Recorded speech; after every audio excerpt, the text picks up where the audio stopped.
Hi guys, it's Sarah Gagnon from Canada. Welcome to the world of holographic Reiki and holographic healing. Today we are going to talk a little bit about the love letter process, the love letter from your highest self.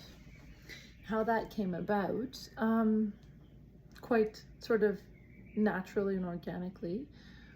When I was pregnant with my first child, I was, I guess, in a bit of a daydream one day, and I decided that wouldn't it be wonderful to offer something to people that could light them up, remind them of who they are, and just literally be the words that your highest self would give to you in a particular moment? Wouldn't that just be divine? Like, wouldn't that just be such a nice gift?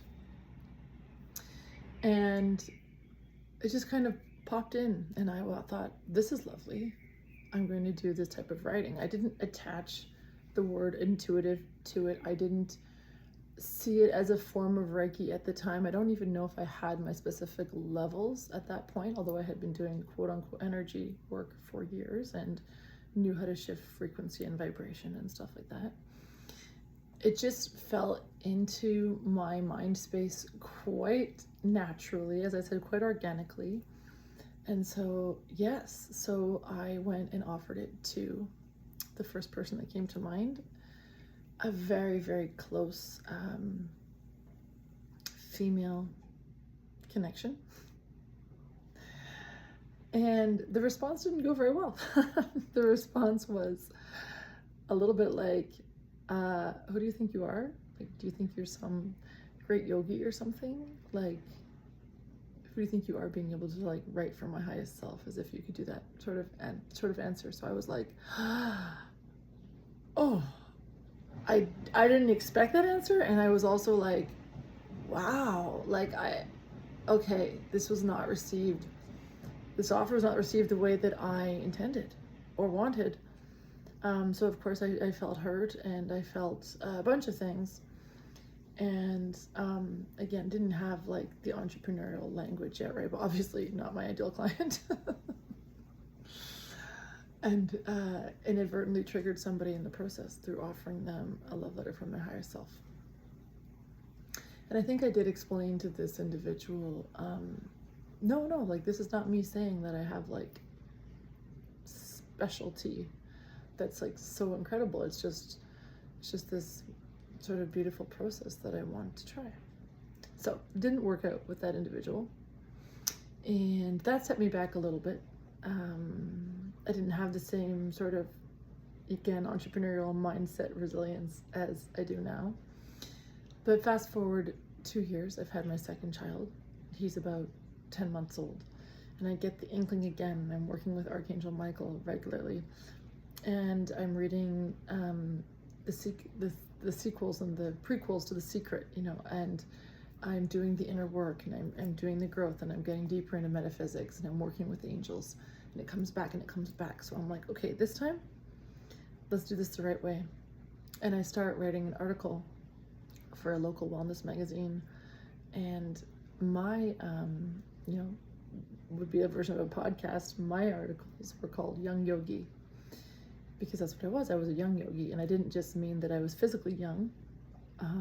I meant that I was well aware that on my journey of being a yogi, I was young, right? Not even from a humble perspective. It's just that I'm well aware that on the spiritual path, it's like this, right? There's always, always, always so much to know and learn about everything in yourself. And the only thing that you become clear on is that you know nothing as you go forward. So I called it Young Yogi, and I wrote some articles, and a couple people contacted me, which was amazing. I was so excited. I remember celebrating my first customer.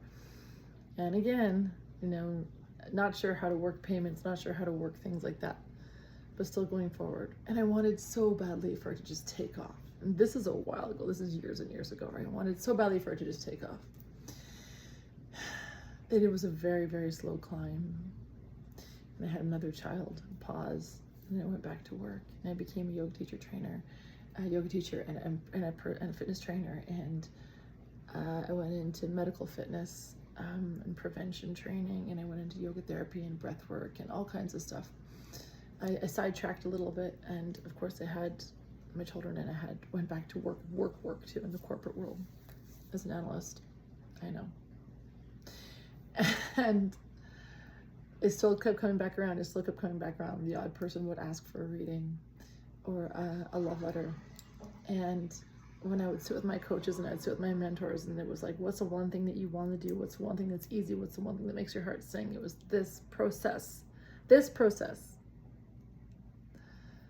So when something keeps ringing the bell, 2, 4, 5, 10, 14 years later, you know you've landed on something. So that's a little bit of a story of where it came from and how it came about, and the resilience I had to have along the way. I did one for my father once, and I want to tell you how that went one time too. It did not go well. The people that I was hoping it would go the most well with, it did not go well, let me tell you. So a lot of resilience along the way. So that's the background of it. But what it is it's meant to feel like a nourishing meal energetically. It's meant to be digested lovingly and carefully.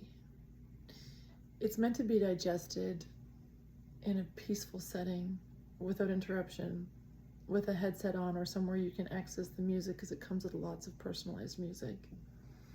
It's chosen specifically for each of your chakras and from your high self. It's intended to be savored, and it's intended to be breathed in, like absorbed energetically. So it's not intended that you just sit down, read the letter, and say thank you very much, although there are different ways to approach it, of course. It's going to have a totally different impact on your system when you're reading the words that I put in your individual love letter, depending on whether or not you rush through it or you set yourself up and you, again, let the vibration land, that you take the pauses, that you use the music, that you have tea on the side, that you're not interrupted, that you are feeling into it, right? So it's a totally different way of experiencing healing and transformation, and it's based on the power of the written word.